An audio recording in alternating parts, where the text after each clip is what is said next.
할렐루야. 네, 오늘 수요예배 가운데 올라오신 여러분 주님의 이름으로 환영하고 축복합니다. 네, 그리고 온라인으로 예배드리는 우리 성도님들의 그 초소에도 함께 하시기를 원합니다. 우리 서로 인사하겠습니다. 반갑습니다. 축복합니다. 네, 오늘 우리가 함께 살펴볼 하나님의 말씀은 시편 91편, 수요일마다 순서대로 오늘 91편입니다.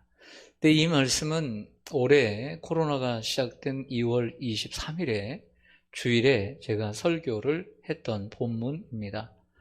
그때 시편을 몇 편 제가 설교한 적이 있는데 그때 이 말씀이 참 위로가 되고 힘이 되겠다 해서 제가 이 말씀을 전한 적이 있습니다. 그래서 똑같이 하지는 않고 비슷하게 하겠지만 비슷하지는 또 않게 노력을 했습니다. 여러분, 세상에서 가장 안전한 곳, 요즘 우리 지구촌에서 가장 안전한 곳은 어딜까요? 그렇게 좋아하던 미국일까요? 지금 미국 가라고 하면 가시겠어요? 티켓 드리면? 네. 아니면 그렇게 좋은 유럽일까요? 독일, 로마, 또 영국, 프랑스. 참 좋죠? 네. 안 가실 것 같아요. 남미는 어떠세요? 인도는 어떠세요? 네, 안 가실 겁니다. 아니면 요즘 그래도 코로나19 확진자가 그래도 거의 없다는 그런 지역에 어떻게 가시겠습니까? 가장 안전한 지역 어디일까요? 많이 있을 것입니다. 그래도 요즘 그래도 집콕이 제일 낫겠죠. 방콕이 제일 낫겠죠. 그래서 안 나오신 분들도 계실 것입니다.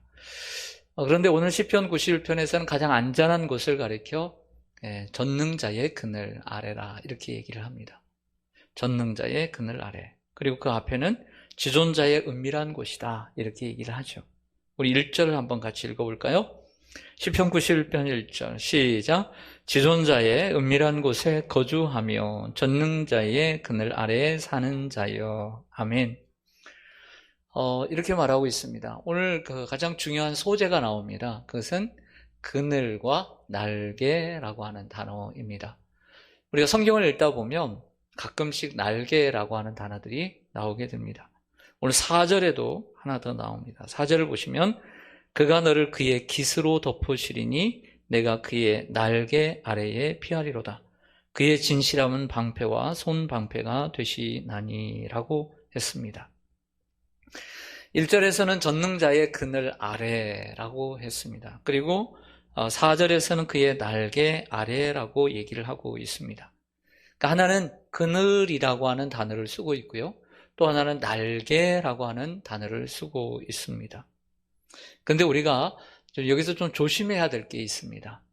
그것은 뭐냐면 너무 그늘이라고 하는 단어에 그리고 날개라고 하는 단어에 너무 집착해서는 안 된다는 것입니다. 우리가 잘못하다가는 이 그늘, 날개라는 단어에 집착하기가 쉽습니다. 여러분, 그늘이 그냥 있을 수 있습니까? 날개가 그냥 있을 수 있습니까? 오늘 더 중요한 것은 그 그늘이 누구의 그늘이냐가 더 중요한 것이죠. 너무 그늘과 그리고 그 날개에 집착하면 안 된다는 말씀을 드리고 싶습니다. 지존자의 은밀한 곳에 거주한다. 그 지존자가 중요한 거죠. 전능자의 그늘 아래에 거해야 된다. 전능자가 중요한 거죠. 그 지존자가 누구이고 전능자가 누구이냐가 더욱더 중요한 것입니다. 그 시골 마을에 가보면 가끔씩 이렇게 그 신장로 그 마을 입구에 보면 큰 고목나무가 있습니다. 오래된 나무. 여러분들 시골에 생각나시죠? 그 나무가 있습니다. 어릴 때 또 우리 어르신들도 일하다가 좀 힘들고 그러면 애들도 거기서 그 그늘에서 오래 많이 쉬었던 기억이 납니다. 얼마나 좋습니까? 그 그늘에서 무더운 여름날에는 낮잠을 자기도 하고 애들이 거기에서 놀이를 하기도 하면서 시간을 보냈던 것을 기억합니다. 근데 여러분, 그 고목나무가 없이 그 느티나무가 없이 어떻게 그늘이 있을 수 있습니까? 나무가 존재하니까 그늘이 생기는 것이죠. 우리에게는 그 그늘이 어떻게 보면 좋다 보니까 그늘만 생각할 수 있는데 그 나무를 싹둑 베어버리고 그러세요. 아니면 그 썩어서 없어져 버린다고 했을 때 그 그늘이 존재할 수 있나요? 그러므로 오늘 우리가 집중해야 될 것은 그늘 그리고 날개가 아니라는 거예요. 그 날개와 그늘, 누구의 날개냐, 누구의 그늘이냐, 여기에 우리가 집중할 필요가 있다라고 하는 것입니다. 그 지존자와 전능자라는 것을 1절에 툭 화두를 던졌는데 설명을 하게 됩니다. 2절로 한번 가볼까요? 그분이 누구인가가 나옵니다. 나는 여호와를 향하여 말한다 라고 얘기를 합니다. 그는 나의 피난처시요 피난처요 나의 요새요 내가 의뢰하는 누구라? 하나님이라. 여호와를 향해서 말했는데 그분이 나의 하나님이다라고 하는 거예요. 이는 그가 너를 새 사냥꾼의 올무에서와 심한 전염병에서 건지실 것이미로다. 그가 너를 그의 깃으로 덮으시리니 내가 그의 날개 아래 피하려다. 여기에 그도 누구겠어요? 여호와 하나님. 그 여호와 하나님의 날개 아래 피하리로다. 그 진실함은 방패와 손방패가 되신다라고 말씀하고 있습니다. 시인은 1절에서 지존자 그리고 그 전능자를 얘기를 했는데 그게 누구냐라고 했을 때 2절에서 분명히 밝히고 있죠. 다시 여호와 하나님이다. 나의 피난처가 되시고 나의 방패가 되시는 그 하나님이 지존자이시고 전능자다. 가장 존귀하신 지존자 그리고 모든 것을 하실 수 있는 전능자 그분이 우리 하나님 여호와인 줄로 믿습니다. 이게 중요하다는 겁니다. 우리가 살아가면서 가끔씩 내가 위험에 처해 있을 때 지켜줄 만한 사람을 찾습니다. 왜? 나의 힘으로 안 된다고 생각하니까. 내가 어려운 순간 위기의 상황에서 나를 좀 지켜주고 나를 좀 도와줄 만한 사람이 있었으면 하는 생각을 하면서 살아갑니다. 꼭 그때가 올 텐데 그때 내 곁에 누군가가 좀 나를 지켜주고 보호해줄 만한 사람이 든든한 사람이 있었으면 좋겠다라는 생각을 우리는 합니다. 하지만 우리는 어떤 일을 언제 만날지 잘 모릅니다. 그리고 그 사람이 내 곁에 언제나 있어줄 수도 있겠지만 없을 수도 있습니다. 그렇기 때문에 우리는 어떤 상황에 언제 그러한 일을 만날 수 있을지 모르기 때문에 우리는 하나님을 더욱더 의지해야 합니다. 우리 하나님은 어떤 분일까요, 여러분? 여러분의 하나님은 어떤 하나님이세요? 네. 그리고 어떤 하나님이시기를 원하세요? 네. 요즘과 같은 시대에 우리 하나님, 이런 하나님이 아닐까 생각합니다. 그래서 한번 성경을 찾아보기를 원합니다. 시편 121편입니다. 좀 뒤로 몇 장 넘겨보시면요. 시편 121편. 우리 하나님이 어떤 하나님이신 줄 보겠습니다. 시편 121편 찾으신 줄 알고 제가 읽겠습니다. 성전에 올라가는 노래. 내가 산을 향하여 눈을 들리라. 나의 도움이 어디서 올까? 나의 도움은 천지를 지으신 여호와에게서로다. 여호와께서 너를 실족하지 아니하게 하시며 너를 지키시는 이가 졸지 아니하시리로다. 이스라엘을 지키시는 이는 졸지도 아니하시고 주무시지도 아니하시리로다. 여호와는 너를 지키시는 이시라. 여호와께서 내 오른쪽에서 내 무엇이 되신다고요? 내 그늘이 되시나니. 낮에 해가 너를 상하게 하지 아니하며 밤의 달도 너를 해치지 아니하리로다. 여호와께서 너를 지켜 모든 환난을 면하게 하시며 또 내 영혼을 지키시리로다. 여호와께서 너의 출입을 지금부터 영혼까지 지키시리로다. 아멘. 참 유명한 시입니다. 그래서 이 시편으로 찬양을 많이 지었죠. 찬송가도 있고 복음상가도 있습니다. 내가 산을 향하여 눈을 들리라. 제가 오래전에도 설교를 했지만 히브리어 본문을 보면 산 늘 복수로 되어 있습니다. 예루살렘은 천의 요새입니다. 하지만 그 요새는 북쪽을 빼놓고 남쪽 그리고 동쪽과 서쪽은 다 삼면으로 산으로 둘러져 있습니다. 오직 북쪽만 열려져 있습니다.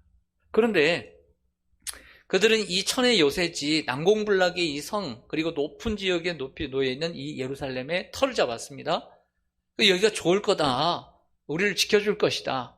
이스라엘 백성들은 생각합니다. 이 산들이 우리를 지켜줄 것이다 라고 얘기를 합니다. 그래서 내가 산들을 향하여 눈을 듭니다. 나의 도움이 어디서 올꼬? 저 산에서 올까? 아니라는 거죠. 저 산에서 오는 것이 아니라 하늘과 땅을 지으신 하나님이 나의 도움이 되실 것이다. 이렇게 얘기를 하고 있는 것입니다. 그러나 우리는 때때로 우리의 산들을 바라보면서 나의 도움이 될 것이다 라고 생각할 때가 있습니다. 하나님은 어떤 하나님으로 말씀하시죠? 네, 너를 지키시는 하나님. 하나님께서 여러분들을 지키시는 하나님인 줄 믿습니다. 졸지도 아니하시고 주무시지도 아니하십니다. 낮에도 지키시고 밤에도 지키십니다. 여러분 오른쪽에서 그늘이 되어주셔서 지켜주십니다.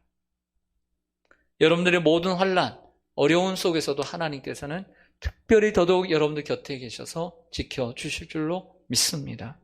그 하나님을 늘 묵상하시기를 바랍니다.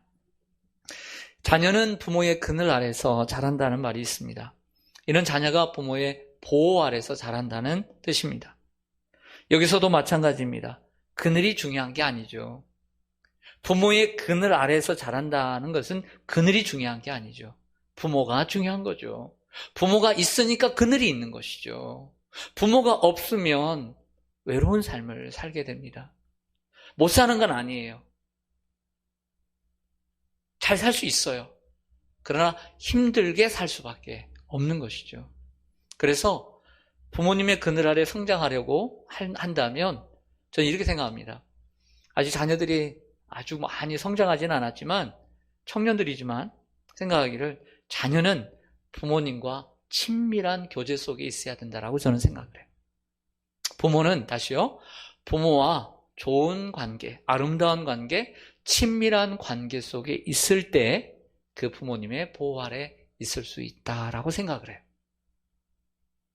자녀가 좀 머리가 컸다고 옛날엔 사실 그렇게 우리가 대충 살았어요. 왜냐하면 옛날에는 참 먹고 살기 힘들고 그러다 보니까 다 10살 때, 20살 때 서울로 올라와가지고 자기 혼자 개척의 삶을 살 수밖에 없었어요. 왜? 많이 배우지 못하고 많이 가지지 못한 부모님에게 손을 내밀기가 힘들었어요. 그리고 의지하기가 힘들었어요. 뭐 달라고 하기가 힘들었어요. 그래서 아마 여러분들은 참 고생들을 많이 하고 자란 세대예요. 왜? 혼자 사야 되니까. 부모님의 혜택을 많이 받고 자란 자녀도 있지만 그렇지 못한 자녀들이 더 많이 있기 때문이에요.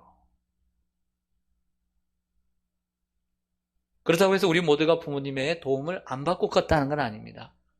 다 작게 적게 또 많게 크게 다 도움을 받고 사는 존재입니다. 말씀드리고 싶은 것은 부모에게 조금 친밀해야 할 필요가 있다는 거예요. 부모가 있어도 얘기도 하지 않고 말도 안 하고 그러면 안 되는 거예요. 이야기를 해야 해요. 그리고 고충이 있으면 얘기하고 고민이 있으면 얘기하고 그럼 부모가 함께 고민을 나누고 기도를 하고 함께 또 도와줄 수 있는 길이 있으면 열어주고 그렇게 사는 것입니다. 그것이 부모의 그늘 아래에 있다는 것이죠. 제가 왜 이야기를 할까요? 하나님과의 관계가 중요하다는 말씀을 하고 싶어서 그런 거예요. 우리 하나님의 자녀가 내 마음대로 살려고 하면 하나님의 도움이 오지 않는 거예요. 하나님과 친밀한 교제가 필요합니다. 그래서 사실은 오늘 시편 91편 기자가 말하고 있는 이 전능자의 그늘이라고 하는 것은 원래의 의미는 성막 속에 있는 법궤에서 따오게 되었습니다. 여러분들 잘 아시는 대로 모세의 성막에는 뜰이 있고 지성소가 있고 지성소가 있습니다. 그래서 성소와 지성소는 덮개로 덮여져 있죠. 성전도 그랬습니다만은 거기에 이제 뭐 물두멍이 있고 번제단이 있고 여기에는 떡상이 있고 또 촛대가 있고 그다음에 향단이 있고 그다음에 그 지성소 안에는 법궤, 언약궤 하나 들어있잖아요. 그리고 거기에 3가지 물건이 들어있는데 우리 한번 화면을 좀 통해서 그 법궤가 어떻게 생겼냐면 화면에 이제 올려드릴 텐데요. 그 법궤가 이렇게 생겼습니다. 금으로 조각목으로 만들어져서 금으로 다 쌓인 거예요. 금으로 쌓였습니다. 네, 값이 나가겠죠? 네, 그래서 좀 잘 나온 사진을 좀 가져왔습니다. 어저께 그 한국 시리즈 6차전에서 NC가 우승을 했습니다. 아마 어제 졌으면 오늘 할 텐데 오늘 수요예배 드리니까 못 보는 저를 위해서 어제 끝난 것 같아요. 네. 근데 이제 특이했던 게 뭐냐면 그 NC 보통은 이렇게 트로피를 들어 올리는데 그 무슨 큰 검이 딱 준비되어 있어서 천으로 덮여 있더라고요. 뭔가 나오나 했더니 그 천을 딱 열어보니까 아마 그 게임에서 나오는 것인지 큰 검을 만들어 놓은 거예요. 그래서 우승 세레모니로 이제 아이디어로 만들어 놓은 겁니다. 그래서 양의지 선수가 MVP를 받았는데 포수가 그 칼을 탁 들고 올리는데 하나 둘 셋 하고 팍 같이 올리는데 정말 멋있더라고요. 네. 자, 우승을 위해서 얼마나 애를 썼을까. 그리고 창단한 지 이제 뭐 몇 년 됐지만 처음으로 얼마든지 아는 팀이 이런 우승을 거머쥔 걸 보면서 좀 박수가 절로 나왔습니다. 다시 한번 보실까요? 화면을 보시면 자, 삼천포에 잠깐 빠졌어요. 뭘 얘기하냐면 저희 이제 우리 TV로 보시는 분들은 정확하게 보일 텐데 오늘 여기선 보일지 모르겠는데 그 법계는 1m, 2m 크지 않습니다. 근데 그 양옆에 위에 그 뚜껑이 시운자라는 곳인데 양옆에 천사들이 무릎을 꿇고 있어요. 무릎을. 안 보이겠지만 무릎을 꿇고 있는데 날개로 서로를 마주보고 있습니다. 마주보고. 근데 그 서로의 그 날개 아래를 잘 보세요. 그늘이 져 있죠. 이게 날개, 그늘, 아래가 바로 여기를 얘기하는 것입니다. 잘 아시는 대로 성막을 만들고 하나님께서 임재하신 장소가 바로 이 법궤의 뚜껑입니다. 이 시운자에 하나님이 임재하시고 이스라엘 백성들을, 하나님의 백성들을 만나주시고 거기에서 역사해 주신 곳, 즉 하나님과의 만남의 장소가 있는 곳이 날개 아래가 되고 그늘이 되었던 것이죠. 여러분, 세상에서 가장 안전한 곳, 그것은 장소라고 보기보다는 더 중요한 것은 하나님과의 나와의 관계다라고 말할 수 있어요. 관계예요, 관계. 그래서 여러분들이 어느 곳에 가 있든지 간에 하나님과의 관계가 우리가 바르게 되어 있을 때 안전한 곳이 될 수 있는 줄로 믿습니다. 만약에 어떤 장소만이 그렇다고 하면 그 장소에 짱 박혀 있어야죠. 그러면 여기가 되니까. 하지만 우리 여러분들이 어디에 가 있든지 간에 하나님과의 관계가 바르게 되어 있는 그곳이 안전한 곳인 줄로 믿습니다. 그게 안전한 곳이라는 거예요. 질문 드리겠습니다. 여러분들 삶을 살면서 우리를 두렵게 하고 우리를 위태롭게 하는 일들이 있습니까? 없습니까? 네? 네, 요즘 편안하십니까? 불안하십니까? 네. 여러분들 우리가 항상 편안하면 좋겠지만 또 감사하게도 항상 불안하지도 않지만 또 항상 편안하지도 않더란 말이에요. 여러분들 항상 불안하면 살겠어요? 못 살겠어요? 못 살아요. 불안한 날도 있다가 하나님이 또 편함을 주셔서 살게 돼요. 그래서 사는 거죠. 맨날 불안하면 우리가 어떻게 삽니까? 불안해서 병나요, 병나. 며칠 못 자면 병나요. 그런데 오늘 이 시 속에서 기록하고 있는 우리를 두렵게 하는 것들을 한번 보겠습니다. 3절, 다시 시편 93편, 91편 3절로 가겠습니다. 이는 그가 너를 새 사냥꾼의 올무, 그리고 심한 전염병이라고 얘기를 합니다. 새 사냥꾼의 올무, 그 다음에 심한 전염병. 그리고 5절을 보면 밤에 찾아오는 공포, 낮에 날아드는 화살. 6절에 보면 어두울 때 퍼지는 전염병, 밝을 때에 닥쳐오는 재앙. 이렇게 얘기를 하고 있습니다. 여러분, 두 개씩 짝을 지어서 이렇게 얘기를 하고 있는데요. 10절에서는 화, 재앙 이렇게 있습니다. 새 사냥꾼의 올매는 결국엔 그 사냥꾼이 뭘 잡기 위해서 올무를 놓는 것처럼 어떤 사람이 우리를 넘어뜨리려고 하는 것을 얘기하겠죠. 심한 전염병은 치명적인 유행병이죠. 중세에는 패스도 있었고 지금은 우리 코로나19 바이러스가 가장 두려움이죠. 사실 두렵지 않습니까? 세계적으로는 지금 더 심각하죠. 또 밤에 찾아오는 공포, 낮에 날아드는 화살. 예. 뜻하지 않는 순간에 찾아오는 불청객들입니다. 밤에 도둑같이 공포가 찾아옵니다. 대낮에 화살이 날아옵니다. 갑작스럽게 찾아온 질병과 뜻하지 않게 찾아오는 물질의 고난, 이런 것들이 안정된 삶을 파괴하고 평안한 생활을 괴롭힙니다. 어찌 그런 것만 있으면 좀 괜찮을 것 같아요. 여러분, 어찌 그런 것들만 있겠습니까? 물질적인 어려움, 그리고 육체적인 어려움만 있으면 이 세상 사람들 그래도 아직 살만할 겁니다. 그것만 있는 게 아니거든요. 안 그래도 되는데 마음의 두려움이, 안 그래도 되는데 불안이, 공포가.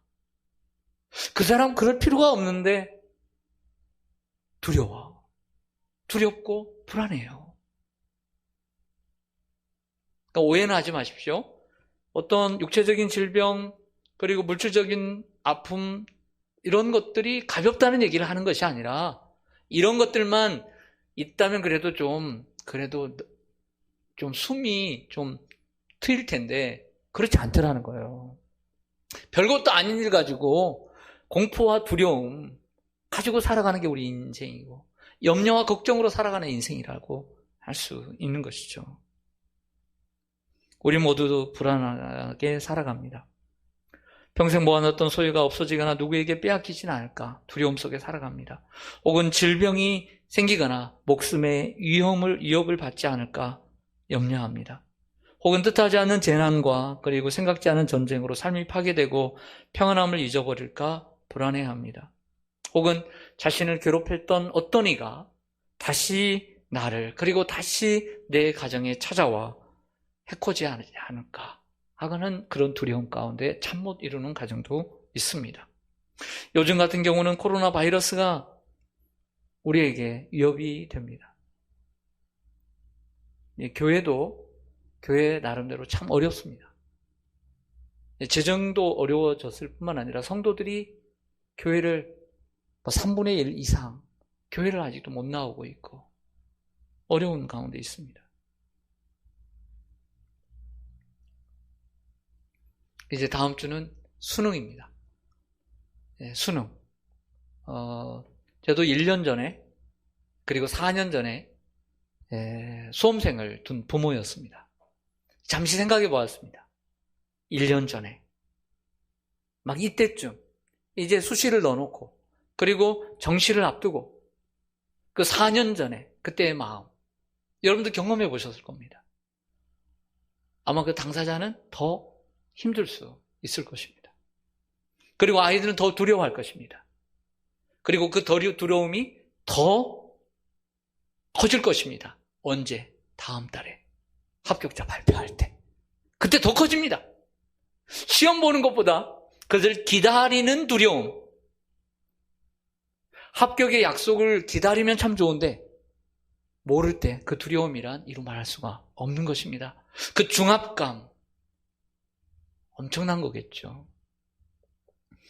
여러분은 요즘 어떤 두려움 가운데 살아가고 계십니까? 어떤 걱정이 여러분들을 뱅뱅 잡아들고 있습니까? 오늘 그걸 이겨내고자 오늘 설교를 준비했습니다.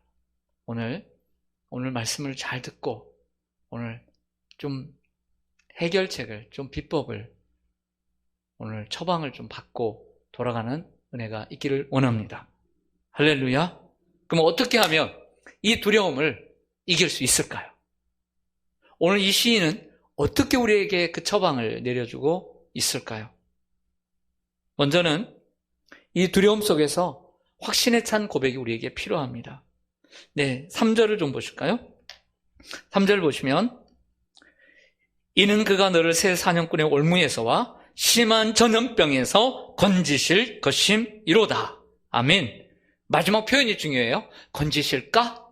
이게 아니고 심한 전염병에서 올무에서 건지실 것임이로다. 할렐루야. 믿음과 확신이 있는 줄 믿습니다. 6절에 오면 어두울 때 퍼지는 전염병과 밝을 때 닥쳐오는 재앙을 두려워하지 아니하리로다. 아멘. 7절에 1000명이 내 왼쪽에서 10,000명이 내 오른쪽에서 엎드러지나. 요즘 확진자들이 이렇게 나와야 안 나와요? 나오죠. 이 재앙이 내게 가까이 하지 못하리로다. 아멘. 8절에 오면 오직 너는 똑똑히 보리니 악인들의 보응을 내가 보리로다. 아멘. 여러분, 이런 믿음과 확신이 있어야 될 줄로 믿습니다. 이런 믿음과 확신이 우리에게 필요해요.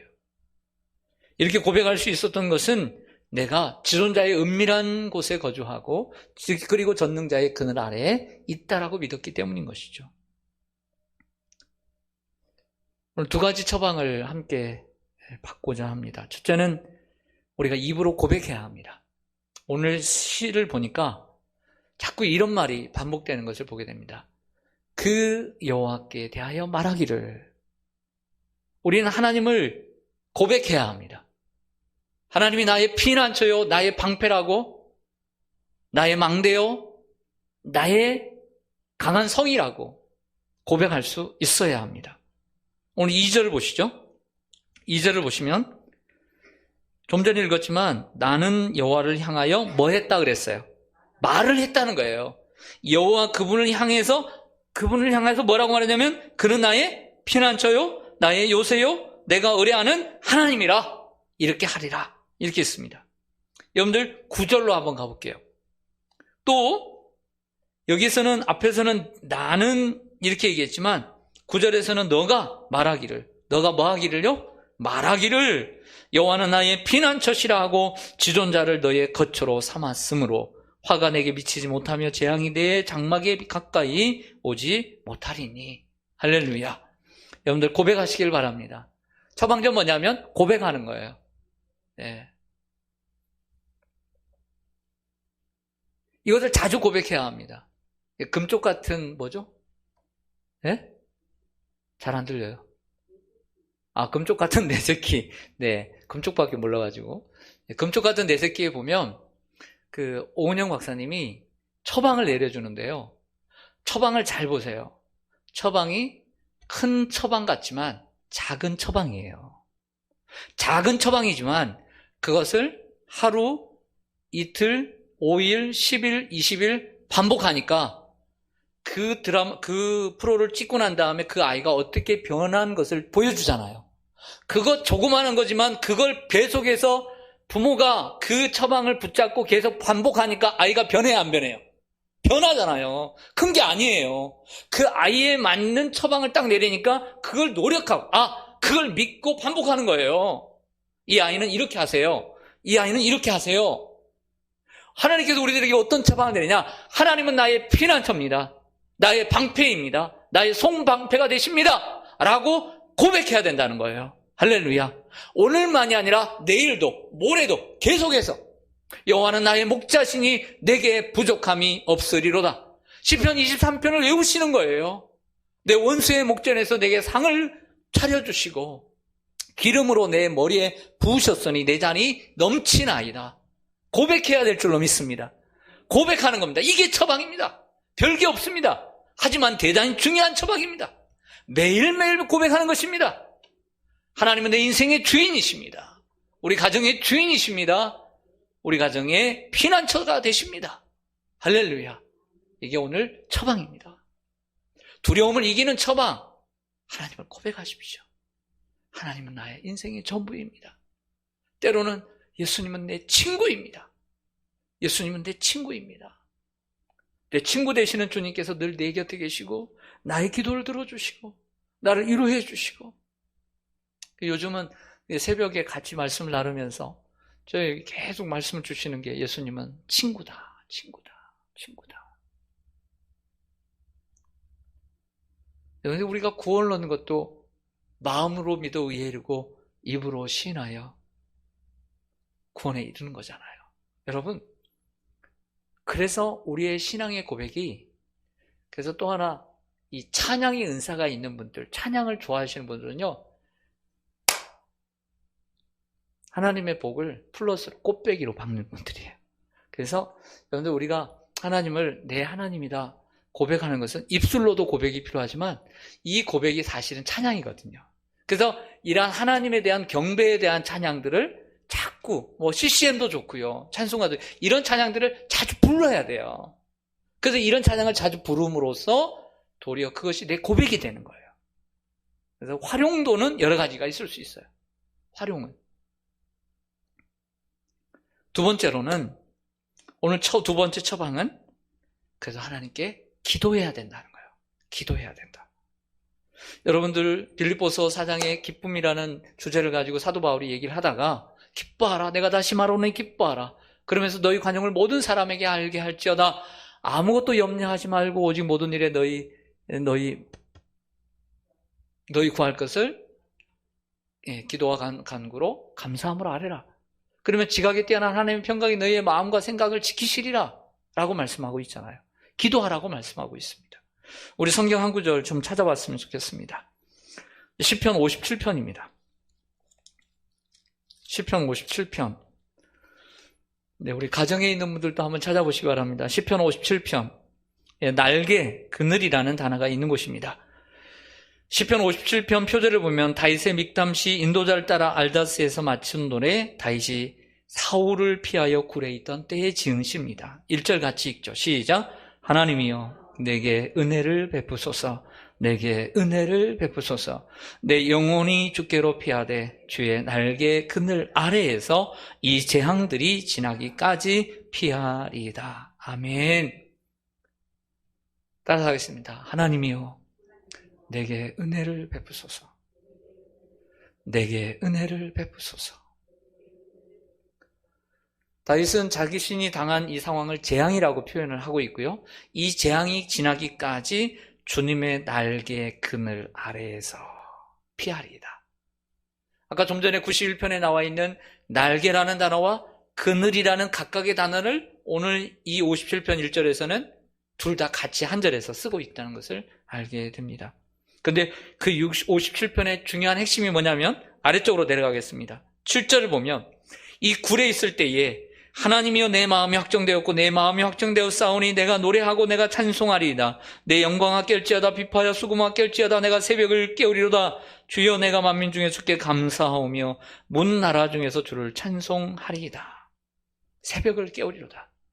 결국 그가 가만히 있지 않고 기도하는 것을 보게 됩니다. 그리고 2절에 보면요. 내가 지존하신 하나님께 무엇함이요 부르짖으며 곧 나를 위하여 모든 것을 이루시는 하나님께로다. 오늘 2절이 너무 은혜스러워요. 내가 지존하신 하나님께 부르짖었는데 그분은 나를 위하여 모든 것을 이루시는 하나님이시다. 그 하나님은 우리를 위하여, 여러분들을 위하여 이루시는 하나님인 줄 믿습니다. 그래서 우리는 기도해야 합니다. 부르짖어야 합니다. 힘들고 어려워도 열심히 기도해야 합니다. 항상 깨어서 어느 곳에 있든지 기도하는 저와 여러분 되시기를 간절히 소망합니다. 우리의 환난이 즉시 그치지 않을 수도 있고 또 이번 바이러스가 1년이 가고 2년이 갈 수도 있을 수 있습니다.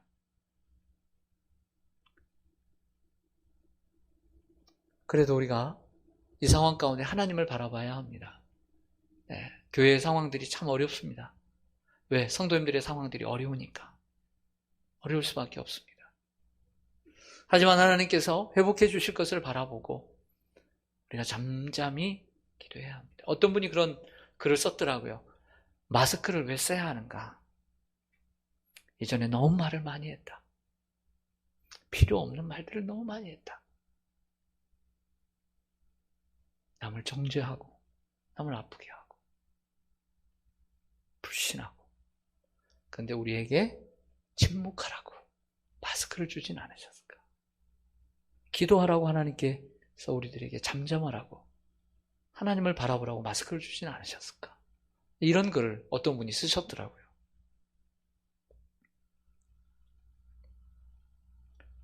하나님은 우리의 슬픔을 아시고 우리의 환난을 아시고 우리의 두려움도 알고 계십니다. 무엇 때문에 오늘 두려워하는지도 알고 있습니다. 하지만 우리는 하나님께서 우리의 방패가 되어주시고 피난처가 되어주심을 믿고 또 그 하나님을 고백하는 우리가 되기를 원합니다. 그리고 그분께 더욱더 기도하며 나가는 우리가 되었으면 좋겠습니다. 잠시 기도하겠습니다.